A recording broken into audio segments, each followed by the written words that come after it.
నేను ఈ కార్యక్రమాలు ఆలోచిస్తా ఉంటే తిరుపతిలో లడ్డు కల్తీ, మద్యం విషం, ఇంకో పక్క భూములని కబ్జా ఎక్కడికక్కడ చేస్తా ఉంటే అవన్నీ ప్రక్షాళన చేయడానికి నాకు సమయం అంతా సరిపోతా ఉంది.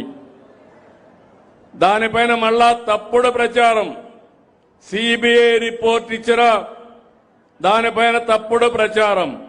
నేను ఒకటే చెప్తున్నా, వెంకటేశ్వర స్వామికి అపచారం చేస్తే, వెంకటేశ్వర స్వామిని అపవిత్రం చేస్తే నేను ఎట్టి పరిస్థితుల్లో ఉపేక్షించనని మరొక్కసారి మీ అందరికీ హామీ ఇస్తున్నా.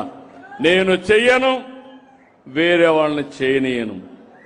ఇంకో పక్క ప్రార్థనాలయాలు కూడా, మసీదులు గాని చర్చిలు గాని వాళ్ళని గౌరవిస్తాం, అవి కూడా కాపాడుతాం. మత సామరస్యాన్ని కాపాడాలి, ప్రతి ఒక్కరి మనోభావాలను కాపాడాలి. కుట్రపూరితంగా మత విద్వేషాలు రెచ్చగొట్టాలని, లేనిపోని సమస్యలు చేయాలంటే మాత్రం ఎట్టి పరిస్థితుల్లో ఉపేక్షించనని చెప్పి మరొక్కసారి మీ అందరికీ హామీ ఇస్తున్నా.